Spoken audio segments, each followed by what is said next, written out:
And welcome on back, everyone, to episode number 88 of Streaming with the Mouse. My name is Clifton Paul Robinson, and today we will be talking about the last two episodes of Star Wars The Bad Batch. It'll start off a little melodramatic and then go into, in my personal opinion, the best episode we've seen so far on The Bad Batch, but that'll be up for debate. Stay tuned, and you're listening to Streaming with the Mouse.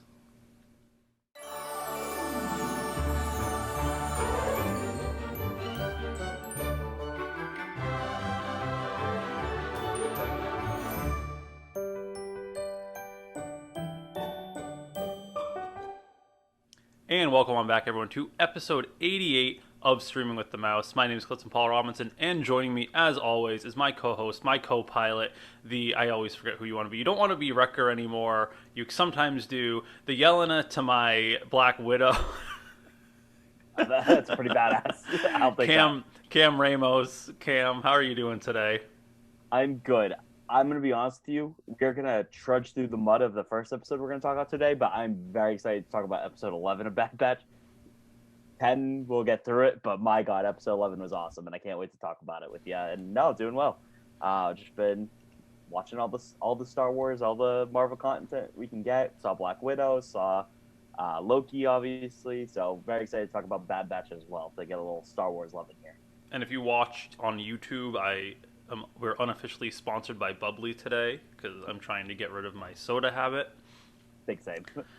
We'll see how that goes. Yeah, I would say Black Widow I liked. I thought it was good. I felt it was more the Yelena Bologna show, or what? It's Elena technically, right? Elena, I believe. I thought it was more her show than Scarlett Johansson's. By just how they were definitely introducing. It was a changing of the guards episode, movie. But we'll talk about that in a special edition podcast, probably coming up within the next 2 weeks. We'll let it simmer real quickly because I know the people want to know. Number 11, Black Widow. You were keeping the people waiting. Mine would be probably a lot farther down, personally. A lot of things we can talk about with that, though, especially that end credit scene. The end credit scene was more important than the entire movie. Because it sets up a Disney Plus show. It sets up a Disney Plus TV show. But we do have some news. Actually, we will start with Black Widow because it made $60 million alone on Disney Plus. This is the first time we've seen Disney Plus release like a legit marketing sale for their movie, especially because they combined it with the opening weekend. But Cam, that makes me nervous for what the other ones were, because it makes me believe that they did not do well. Because we really didn't get official numbers, and I think, was it only Mulan? Mulan and Raya. And Cruella. Well, Cruella was also in theaters as well, wasn't it? Right, which that makes it more comparable to Black Widow, I think. But it makes me believe that those did not do well, or they're doing it just for Marvel because of the importance of it. Probably. But I guarantee you Black Widows had to have done the best. I would guess, granted the fact that people got to go to theaters, you saw it in theaters, right? I did see it in theaters. I did as well, so they didn't get my $30 on Disney Plus, but they got my 35 or whatever in the movie theater. Yeah, they got mine in the movie theater. I am gonna not talk about Black Widow spoilers at all, just that stay for the end credit scene. It has dramatic implications for moving forward. Spoiler alert in general, Black Widow is dead. That's not really a spoiler alert anymore. In this universe, at least, she's dead. That's true. She's going to be alive in What If, and we actually got, I don't know if we talked about this last week, our first What If trailer first week? Official one, not just a teaser. We got a teaser before. It looks incredible. Your thoughts on the art style, Cliff? Because I've had mixed reviews from people. I love it. My friend Mikey, he hated it. He's like, I don't even know if I'm going to watch this. And I was like, you're going to watch this because I'm going to make you watch it. I thought the art style is incredible. It's awesome having the voice actors. I would be lying to you if I didn't shed a little a little tear when Chadwick's voice came on, just knowing that's his last MCU project. It was nothing that happened, and it was just like, oh boy, that hit me in the feels. Like I keep forgetting that Chadwick is gone sometimes. So it'll be cool to see him, especially as Star-Lord. And we got new Funkos that go with the show too that look really great. So should be fun. I'm excited for August. It's gonna be a good time. And new Legos. They kind of spoiled that Steve Rogers will be present Hmm. I liked the art style. I think it works for What If. Yeah. I think you need it to really be different because it needs to stand out. I also love Jeffrey Wright, who will be playing the Watcher. What's his the Overseer? I don't know what Watcher. is the Watcher. Um, but that's I like the art style. It almost is like an upgraded version of Resistance, which I didn't like. I was thinking that's the biggest comparison I can have is like the artwork in Star Wars Resistance. But the way I would put it best is that it's the art style of comics. It's a Yeah. comic book art style, and you're allowed to do a comic book art style for something that's based around comics, um, which I like. That's why I like it for that. It didn't catch as much for me for Star Wars, but just my personal opinion. Sure. But that will be coming on August 11th. It'll be following that Wednesday drop date, and it's supposed to go. It'll go episode by episode. Yeah, I think there's a lot of episodes. There's a I'm lot. I surprised believe that there's a they drop lot. a couple at a time. I believe there's a lot, and I believe there's some crossovers because there's like Yeah. a new Avengers team that takes place with a lot of the main people because they showed the circle. And then anything else for news? I have not seen too much as I quickly scroll. It's been completely taken over by Black Widow, That's the which big thing right now. That's what has they're kind of pushing right cracked now. me up a little. Oh, the other one thing, I don't know if we talked about it too much. We got a trailer for the Star Wars anime anthology Visions. Yes, Looks that looks cool. incredible. None of it is canon. There's a book I that's going with it, so that's cool. I kind of like the idea of them not doing canon for this because it lets people really dig into their artistic I agree. depth, but also people have a belief that this is Disney and Star Wars testing the waters to see, oh, can we do Star Wars anime? Can we do Star Wars manga? And it does well.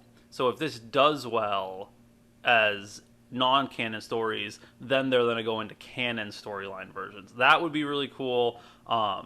But I think we're years away from that. Well, we are getting our first canon manga uh, this September, I believe. That the High Republic has a manga coming out. If they don't postpone it again, Sure, sure. I am excited for that one though. Real quick, one other news story. We talked about this in the last pod. Like, oh, I hope they make all these Funko Pops for all these Loki variants. They are, so that's very exciting.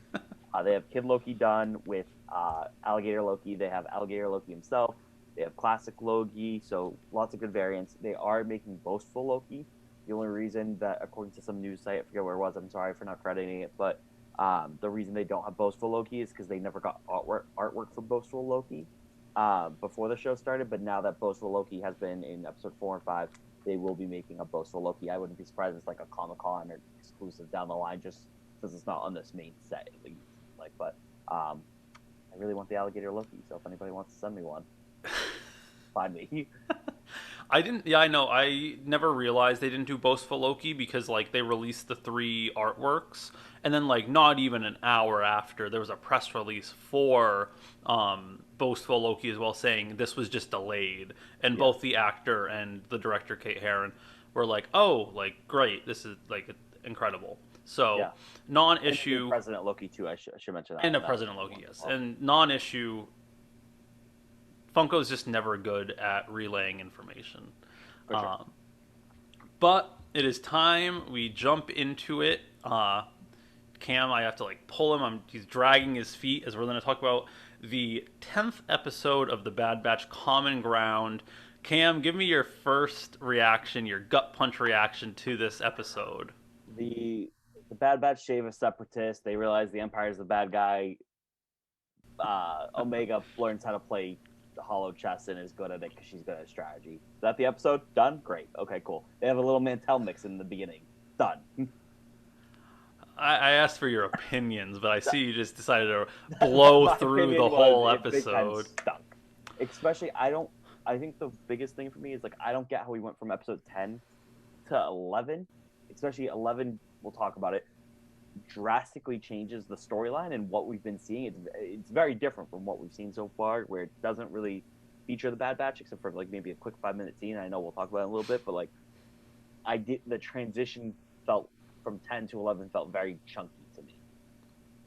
I don't know if that makes sense or not. Mm-hmm. I think what we have to realize is there's time jumps. I will say It was not a great episode. Oh, it's stop. There was a ton of potential, and it was wasted. And that's fine. We have this beautiful thing called hindsight, where we can look back on Star Wars: The Clone Wars and be like, "What a beautifully perfect show." No, there were horrible episodes. I would not even put this in like the horrible episodes. It just was more boring, and they kind of wasted the potential of Raxus. But that's what we're going to talk about quickly. We're going to probably fly through this one. Cam already did an excellent job. I gave you everything you needed. He gave me everything. So as we jump into it, the official description is the Bad Batch has their ideology challenged, and we're on Raxus. So Raxus, if people don't remember, is where the Confederacy of Independent Systems, it was their former capital. We've seen it several times. Padme went there to try to bargain. We've seen the Senate in play when Dooku was in charge of it. And they're enforcing a curfew. And this is a very big thing we've been seeing with them about power playing politics into this. We especially see it in the next episode in Devil's Deal, where the Empire is focusing on local politicians to push their agenda and calm the people. And in this, we see Senator Avi Singh. I don't think we've ever seen him before. I cannot remember. Not that I can remember. And the best part of this episode is protocol droid GS8. I will say that was a shining spot of GS8 was good. GS8, good show, good episode. And while we're here, they're trying to rein in the people and implement a new curfew. And Avi Singh, Senator Singh, realizes that he can't do this. He was fighting against this, and it's what's best for him. And he does. He goes against the script and tells it off how it is about who he is, and shows his, I will say, for a senator on the losing side of a war, handled it very well. He was going to betray his people, but decided in the end it was better to be for the people than for an empire. Yeah, he's a real hero. I don't know.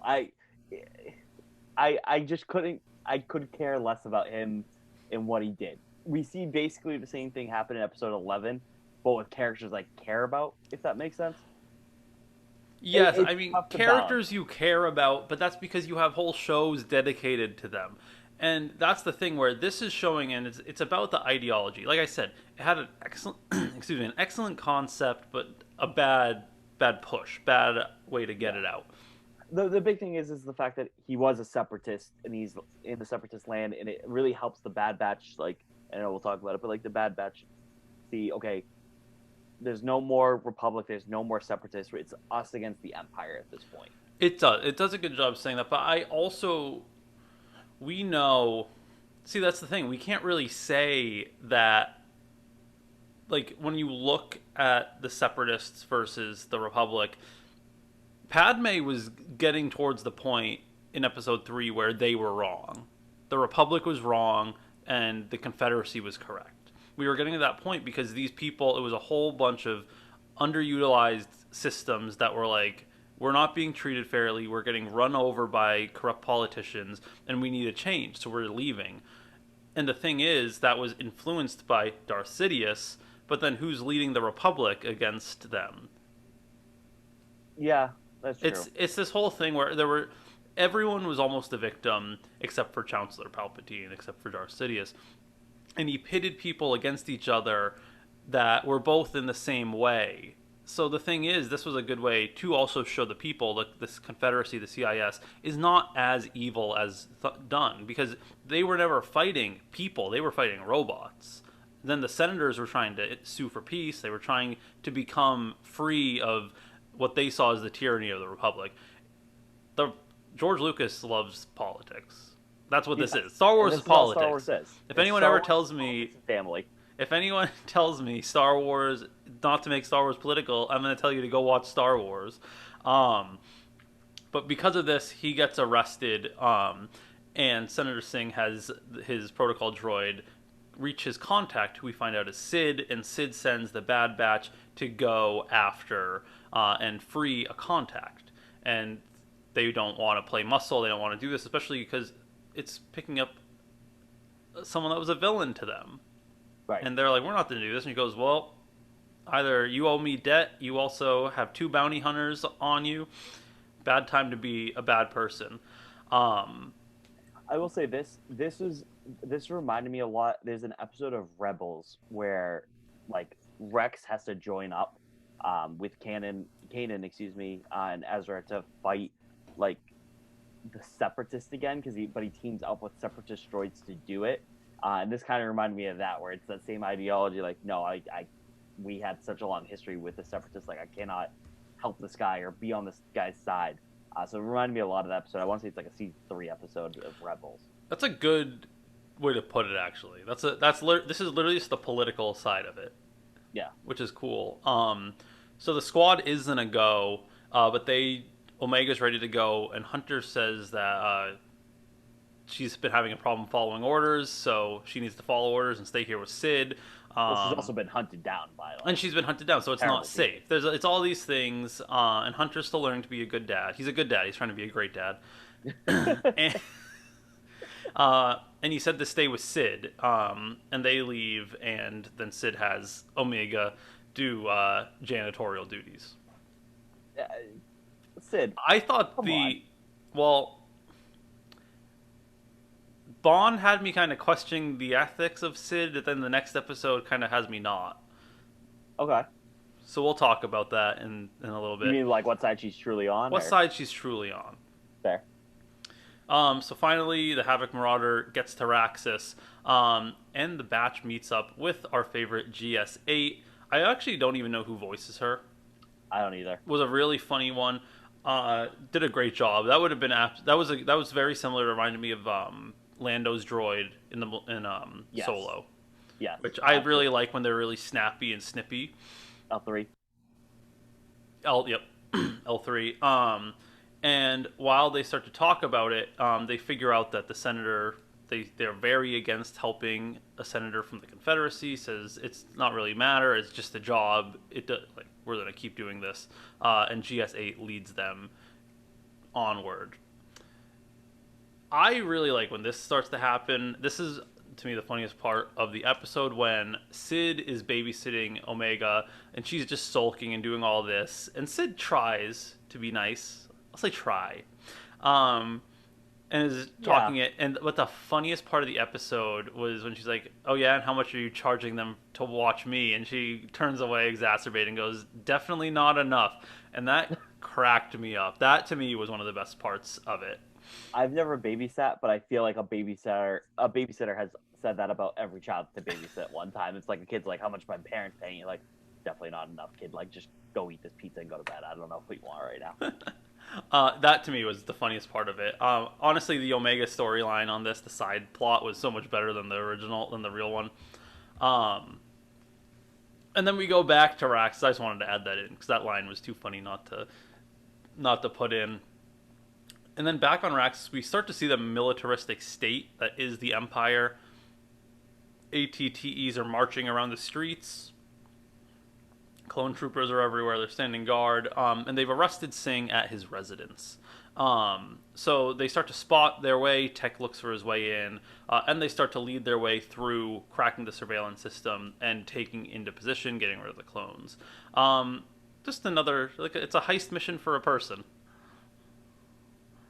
Yeah, and it's just the big thing again. I know it keeps sounding like I'm beating like a dead horse with it, but the big thing is like learning like who the enemy is now at this point is the big key of it. And it's another mission, and we've gone on a bunch of missions with Bad Batch, and I don't really think I'll complain about them that much.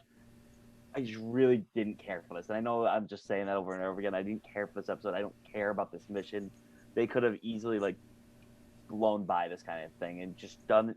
Maybe in like a previous episode, they could have done the whole like us versus them thing with the Separatists and the Empire. But I didn't feel like this was earned in this episode. I personally think it would have been best if they had it been the senator from Rebels that betrays them. Somebody I care about. Well, no, I personally just think it would have been good if it was a familiar face. Sure. Like the one in Rebels that ends up betraying them. Like, it would have been really interesting to see him in this. I forget who it is. That's a long time ago. Yeah, Also, either, but where it would have been really cool if he sacrificed, like he was like speaking out for his people in this, and then when we finally see him in Rebels, he's sold out to the Empire and it's like keeping the facade of being a rebel sympathizer to trick people. I think that would have been really cool. Or they should have at least used a CIS senator that we knew. Sure. But all the good ones had pretty much died at this point, so there was only a splinter cell left because Anakin slaughtered most of them on Mustafar. So we were running out of options. Yeah, we are at this point. We are. A war will do that to you. So they get through the. They start to move through the Sing residence, taking out guards, stunning them. They never kill guards. I really like that, and I also like that about. Go ahead. I'm sorry. I'm saying I also like that about next episode that we'll talk about, because it still shows a humanity that isn't shown anymore in the clones. And I like that a lot. I did want to bring that point up too, because I did like that fact, especially because, like, are they on the same team right now? No. The clones would easily go kill the Bad Batch if they could, but to the Bad Batch without those inhibitor chips, those are still our brothers. We're stunning them. We're not killing them. It's so easy to kill a clone because of the helmet, like in animation at least, because the helmet aspect, you kind of don't put them as a person, but the fact that they choose specifically not to, like, no, we're stunning every single one of these.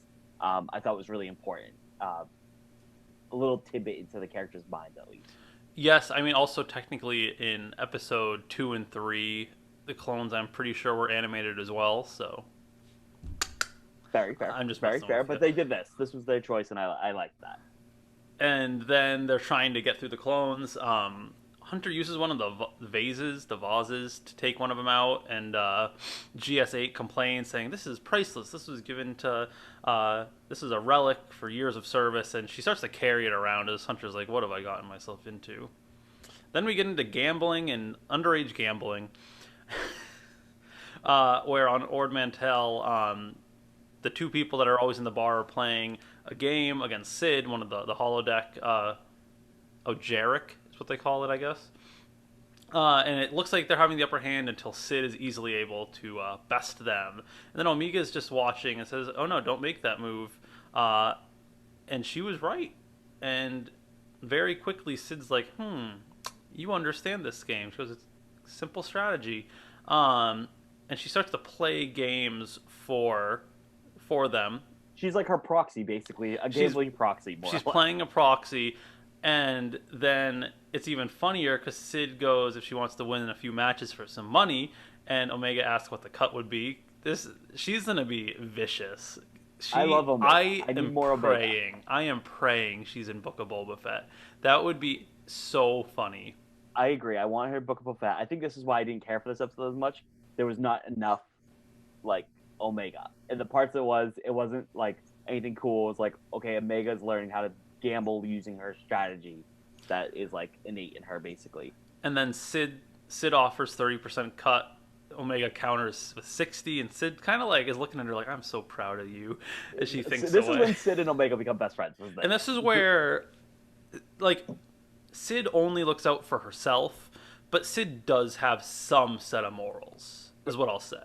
And we see that in the next episode too, for sure. Yes. I think the way I get concerned with Sid before this episode is she reminds me a lot of DJ in The Last Jedi, where she would easily go wherever the money goes. And I think that gets disproven a little bit in this next episode, episode 11, but she could very much be on the same side of, like, wherever the wind's blowing and wherever the money's blowing, that's what side I'm going to be on. But I'm still very much on the side of, if she was a client to the Jedi, there's some level of something there. Very true. That's always been my thought process. And I'm going to laugh if I backtrack from being like, maybe I don't trust her. And then I'm like, oh yeah, Team Sid, and then she betrays us, and I'll just be sad.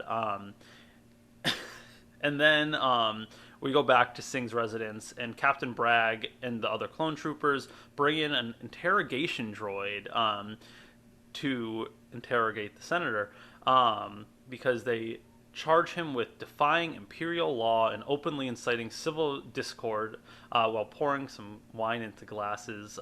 She tells the senator that they had an understanding and he refused to be an imperial puppet and says that his loyalty must be to the people and not the empire.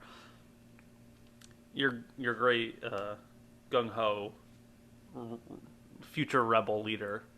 For sure. I wouldn't be surprised if he ends up becoming someone in the rebellion that you get like something about. You think so? I can picture you seeing him Yeah. again. Or he's just a one-off, and oh well. Yeah. Bragg goes that this is unwise, but then right before that, the interrogation droid can stick him. I never know if it's for interrogation or for death. I think it's for both. I think it depends what they put in. I don't think I'm sure there's some canon that says this is what it does, but I actually don't know. I always thought of it as like a truth serum when I was a kid. That's what they use it for in A New Hope, and I believe that happens to Hera Leia as well. Yeah, Leia beats it. Leia doesn't give it up, but Hera gets messed up from it in Nightfall or whatever it's called. Whatever the one Kanan dies in. I think it's Nightfall, yeah.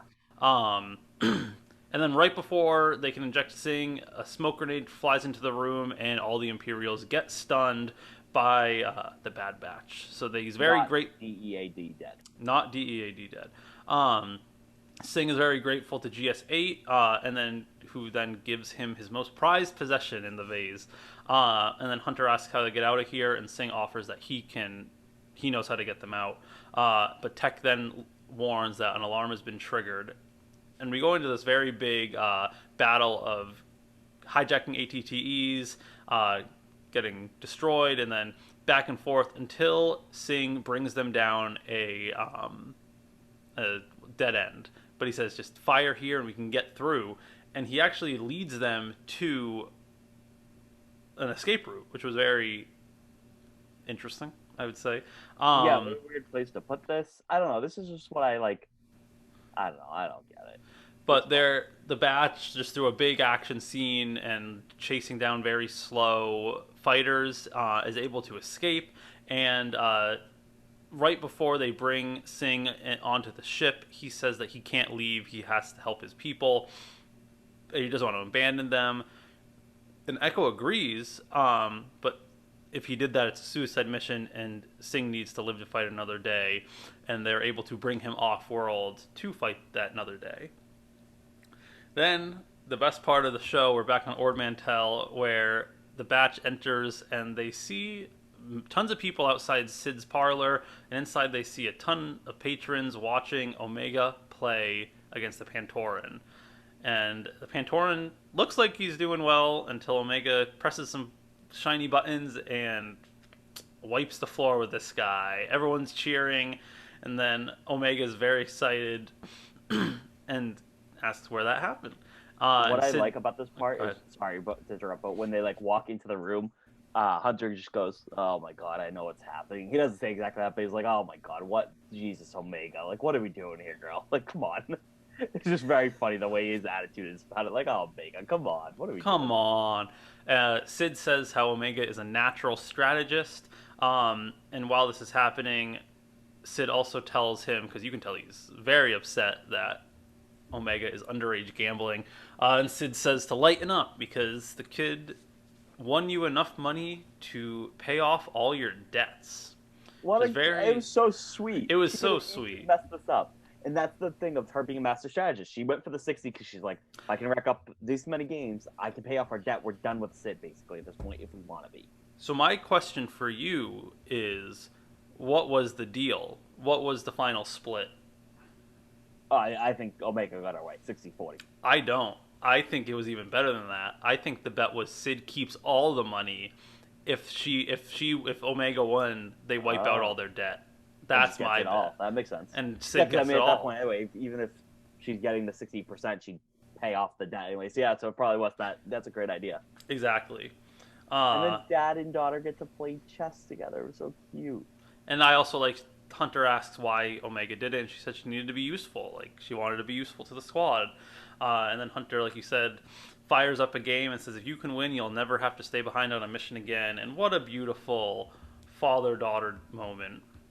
I will say this. This is one thing I'm questioning right now. So obviously, at the time we didn't see episode 11, but episode 11 doesn't do anything for this. How do you think we figure out what Omega's trait is? Like her, not defection, but like her special ability, basically. Because now we only have 1, 2, 12, 13, 14, 15, 16. We have 5 episodes left. We don't know what her skill is. We can kind of tell she can maybe not read Crosshair's mind in episode 1, but she knows what he's thinking. And now we see this master strategic person, our quality in her, but we still know what her gift is. What do you think we'll get that soon? Do you think we get that at all in this season, or? I bet we'll get it in the season finale, or it's probably going to be a 2-part season finale, where she finally puts it to the test. But it almost is showing she's just a jack of all trades. Sure. That's almost what it is. But I also feel like there's some force sensitivity. That was my big thing. Since day one, I thought she was force sensitive, but now I don't know. But maybe she still is. I don't know. I mean, they talk about Jedi being able to see things before it happens sometimes with that innate ability of force, so that could be why she's good at strategy, because she can see the next move ahead of time because she's a force user. So I don't know. Yeah, maybe. But I know we can talk all day about that, but instead we can talk about... Do we get to the good stuff? Personally, my favorite episode so far of this season, The Devil's Deal, which is the 11th episode of The Bad Batch, with the official description, as the seeds of rebellion ferment on an outer rim world, the Empire schemes to squash it. This was big for me because I've said it multiple times on this podcast. Star Wars Rebels is my favorite Star Wars animated show. I love Clone Wars. I love Bad Batch. I liked Resistance a couple times. I love Rebels, and we get our girl Hera. We get our guy Chopper back here. This was an awesome surprise. Definitely a zig where I thought they were going to zag because we only get Bad Batch in for 5 minutes in this episode.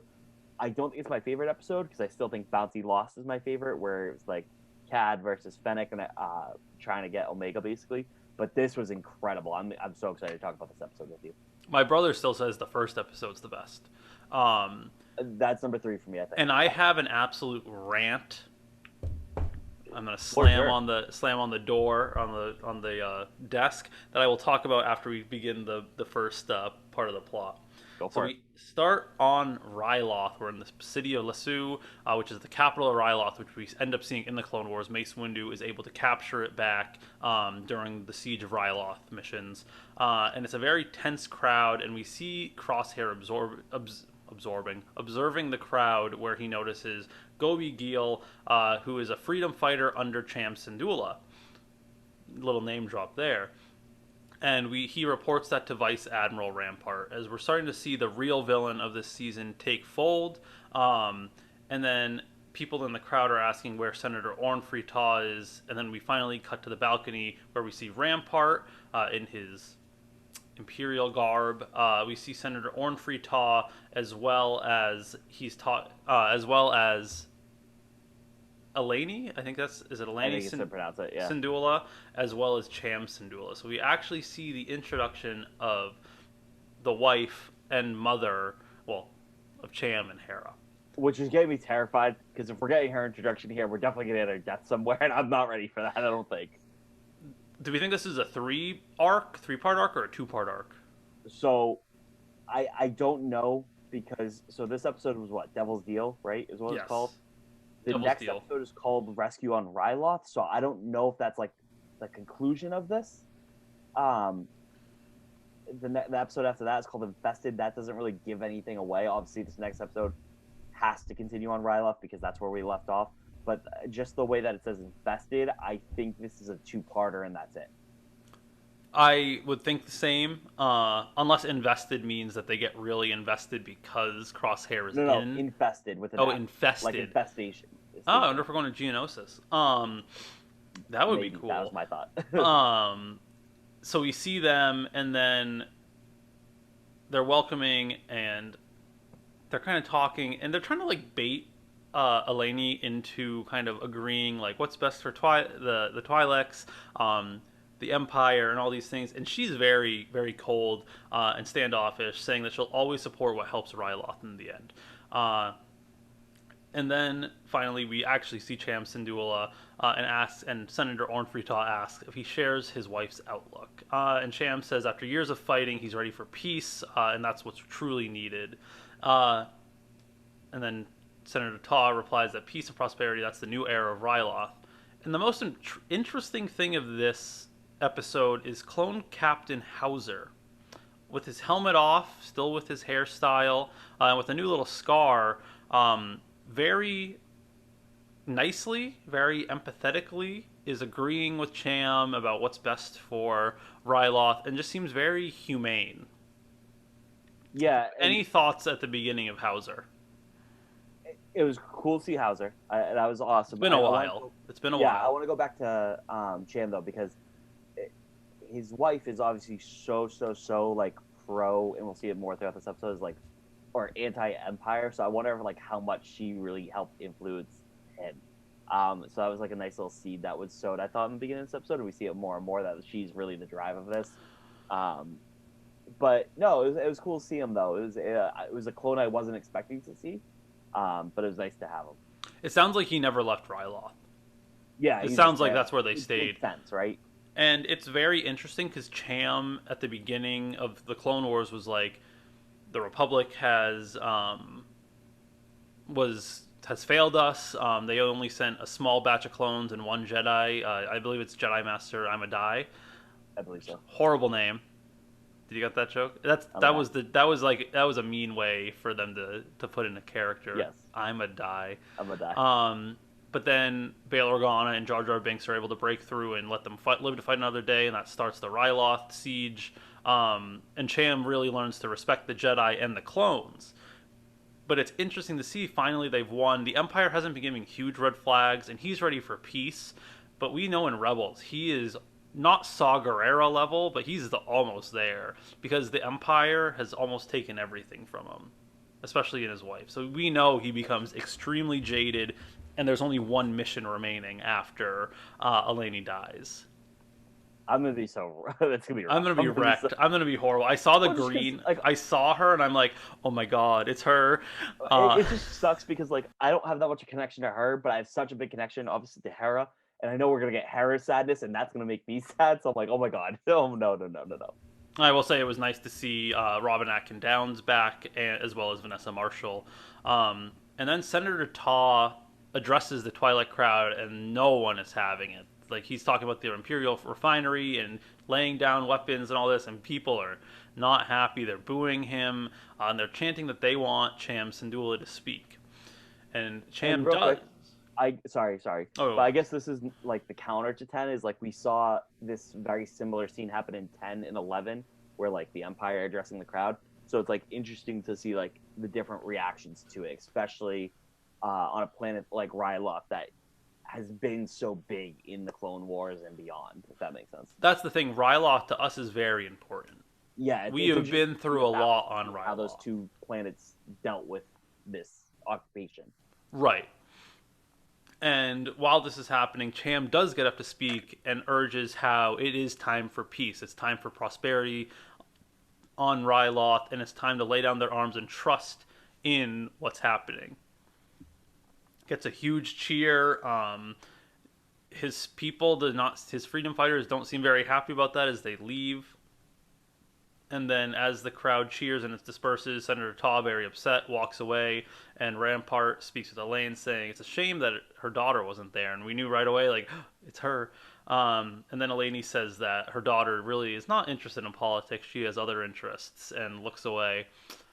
My gripe, Senator Ornfreytau, you piece of trash. You absolute. I have been waiting and waiting to trash talk you.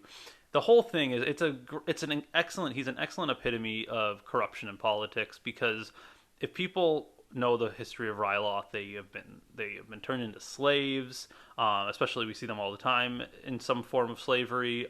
They have been genocided by the CIS. They like all these horrible things. It's these people, the plight of these people, like, they starve, they're poor, they're all these horrible things. And Ornfreytau is this corrupt, fat, like, he's everything not Ryloth, and people hated Right. him. They just couldn't get rid of him, and it's mainly because Orn Free-Taa, especially in Legends, was a big proponent of Chancellor Palpatine, so he kind of had that in. But the fact that he was like corrupt, like he was everything they weren't, and I was very sad to find out at the end he doesn't die Well, because it's is that official? Because that's in a new official. Dawn, he doesn't.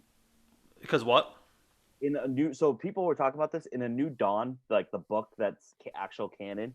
He survives an assassination attempt by the Bad Batch, I believe. I haven't read it, but this is what I like was reading online.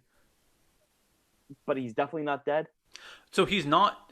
Well, it also makes sense when you go back and listen, and we'll talk about it there. But Rampart says, "Please arrest these two for conspiring to assassinate, for attempting assassination of him." So it must have just been a bolt that's going to leave him mostly incapacitated, because supposedly he meets Vader later on. Right, which is why I was like, oh, did they like retcon something again, kind of like how they did with Kanan's thing in the first episode? So that was the only thing I was like, again, it didn't matter to me because I haven't read a New Dawn. It's on my bookshelf. I need to read it eventually. Um, I don't but think he, that's weird. especially after, because even the Wikipedia is still treating it like canon, like the book Okay, like canon. gotcha. Um, then we get then we go to see someone watching up at the sky, and then it's Harrison, Dula, and Chopper spying on an Imperial refinery, which is off limits. My Uh, Rebels fan heart was soaring because I knew there was like no way we weren't going to see her once we saw her mom and dad. Like I was like, there's no way we're not going to get Hera in this. right. But still, when you get that little orange top of Chopper popping out and It was the great. green twilight, it was just I was sitting there so happy that morning on Friday. So they're going back and forth. I know it was absolutely incredible. Hera is 10 years old here, so people know. Um, they're kind of going back and forth, grumbling, and then as she's laying on the ground, imagining flying, looking at birds, two clone troopers come and arrest her, kind of just like surround her. And then later, and that's our introduction to Hera, getting into trouble as always, but doing the right thing. And then after that, we are at the Syndulla residence where Twi'leks are turning in their weapons. They're turning in their weapons with a clone watching with Cham. Uh, and then on the balcony, Gobi and Eleni are actually conspiring, which is saying it's time to defend Ryloth. Clones were supposed to, yeah, Renloth. The clones were supposed to leave. Like this isn't part of the deal. Like what's happening? Um, and it's all based about like being defenseless. And Gobi has already reached out to get more weapons. I And like that. We're gonna return these, but we're gonna get the secret shipment in here. I kind of like that. right. So it shows you're kind of innocent in a way. Like, oh no, I got nothing. I return all of them, but then you get your backlog in, which is Yep. a very smart move. So then, as that's happening, Hauser brings Hera and Chopper back to the compound, and Eleni asking what has happened. Hauser tells Cham and that Hera and Chopper were found inside a restricted zone, and Hera tells her stern-looking father they were just exploring. Hauser tells Cham he's in a tough spot, but he's not going to report her this time, but he can't let it happen again, and Cham reassures that it won't. I'm surprised those other. So I'm not surprised that like Hauser lets it slide. I'm surprised those other clones don't let it slide for Hauser. I guess. I think they have to because he's a captain. I'm surprised like one of like it would be very Star Wars for like one of them to squeal and then Hauser to get screwed in this. Except I don't. That's the thing. I agree. Except I guess there's not much time to explore that. Except he takes him aside so the other clones can't hear it. So those Right. two clones might be thinking, yes, he's reporting it, but they're not gonna be like, Crosshair and Check. True. True. They can't do it because that's not up to them. They are only following orders. So if Hauser says, "I am doing this," you're not gonna betray a subordinate. You're not gonna be insubordinate to your captain. Yeah. That's how you get that. They literally will kill clone troopers for that. Right. I guess it was just refreshing to see like a quote unquote nice clone in this because we haven't had any besides the Bad Batch. Like he let this slide. All the other clones we've seen wouldn't have done that in this episode or the show so far. I don't think Hauser's chip was ever truly turned on. Because who was Hauser's Jedi general? No, but you know what? Somebody said this because I was thinking the same thing. Oh, it was always broadcast. It was always broadcast. Yeah, so like he could still be affected by Order 66, but just not be like. I don't think it's affecting. I don't think it's affecting him. Maybe. I don't know. Maybe.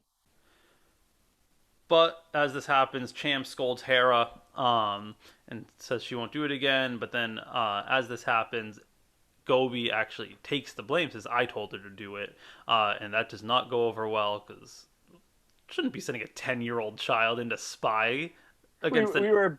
we were demonstrating Sid for like listening Omega's like skills into gambling, and this one's like, no, I'm gonna have you spy on the Empire. They have weapons. They have weapons. And as Gobi and Cham talk, Eleni takes Hera and lets it slip that Eleni seemed to be the one actually pulling the strings, asking what she saw at the refinery. And Hera is kind of caught off guard by that. Cham is furious, saying, "Do not let his daughter be involved in espionage." And then Gobi kind of is like, "But why? Why would that be bad? What are they hiding from us?" And it seems like Cham almost knows, but he won't say it. Right.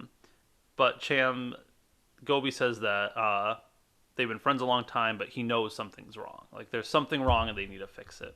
Yep.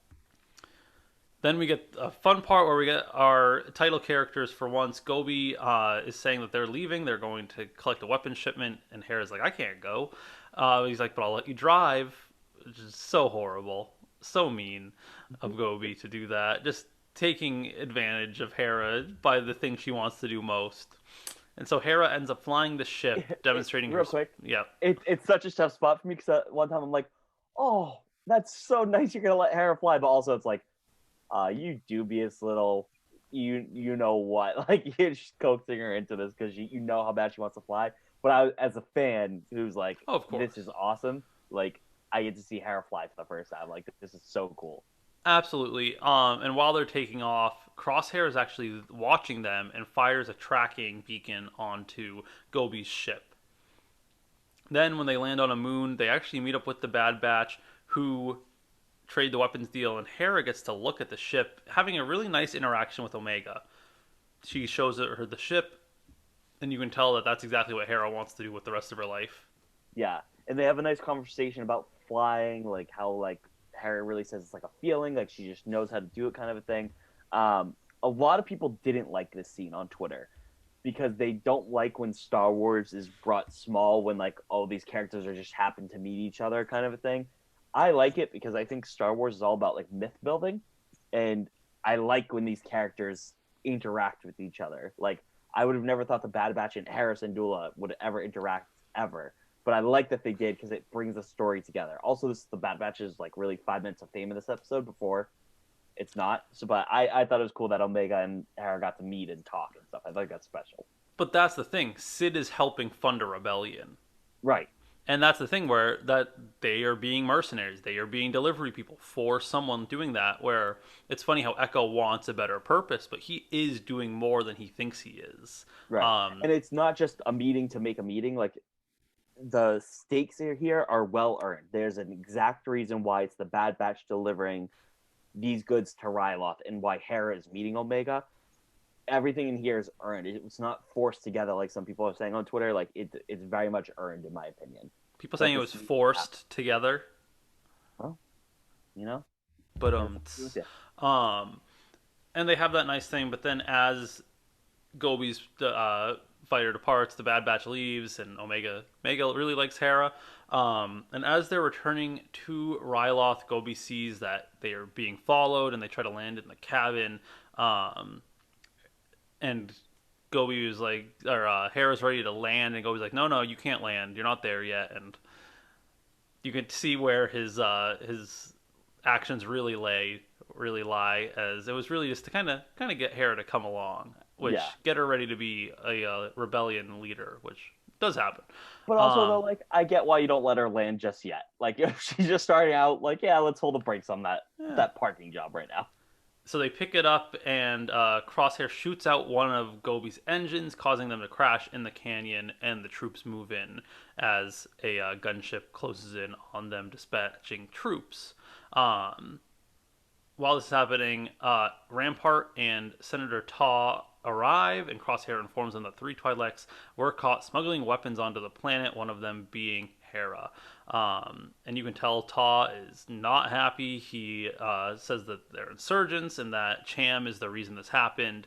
And it's to uprise against the Empire. Hera argues, and Rampart goes, she's not enough to incriminate Cham, but we can get him to be incriminated. Rampart's a very like devious evil character, which I do like. I am enjoying him. I will say I am very calculated here. He's very Thrawnish though, which I don't want to. I do not want to copy and paste. I do not want to copy and paste. Thrawn is always better though, but yes, I agree. He's very cold, very calculated. He knows what he's doing. So then we are told, Cham is told that Hera has been arrested and is being tried for what is it?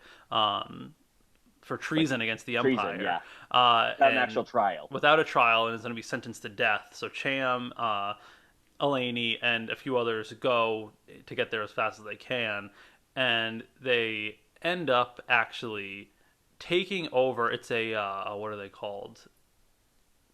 What is a juggernaut? A juggernaut.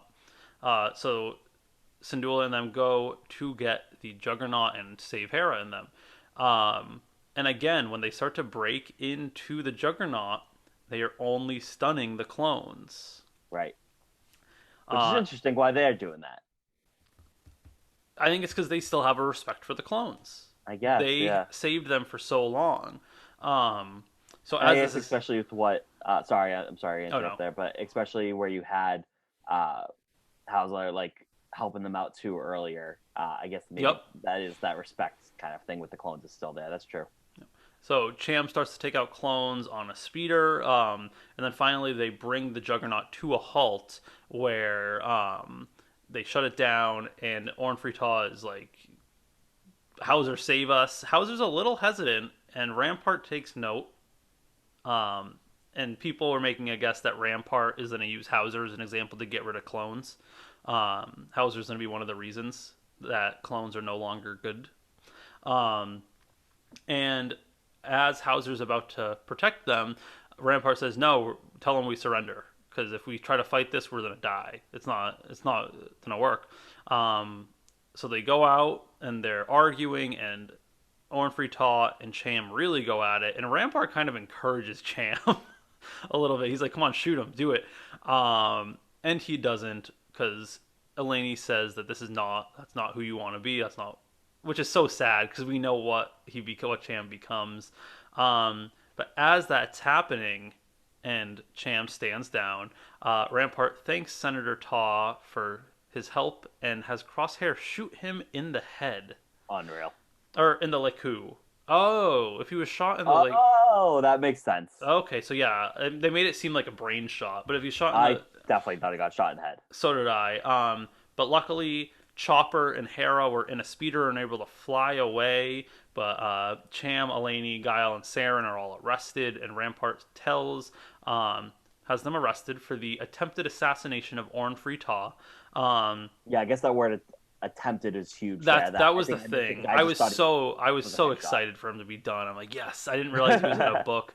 And then Hauser speaks with Rampart, and Rampart tells him to assemble forces to find Hera. And you know that this is going to be how Hera gets off-world, and Rampart is going to be the scapegoat to get rid of clones. It's writing itself. And then the LAT gunship flies away, and Hera sadly watches from the speeder as her parents are arrested. We have to. The Bad Batch comes in now. They have to help out. I would hope so. Can't just go to another episode without the Bad Batch. Like, if they only got this like little 5-minute appearance, it would make sense if okay, they already came here, so now they're getting sent back by Sid. Like, no, now I have a new mission for you. You got to save either Hera or the parents or both, a big combination of them all for this movement. I think, yeah, they're going to get sent in because Gobi is a contact of Sid. Right. But it was absolutely, that episode to me was just beautiful. I don't know if it was the nostalgia. I don't know what it was. I just really, really loved it. I think it's a big thing of nostalgia, but getting I said it, they zagged when I thought they were going to zig. It barely had any Bad Batch in it. And I love the Bad Batch, but that was very interesting. It was an interesting choice for me, and I liked it. I think it was really well done. I'm now excited that we have that connection with Omega and with Hera from this episode.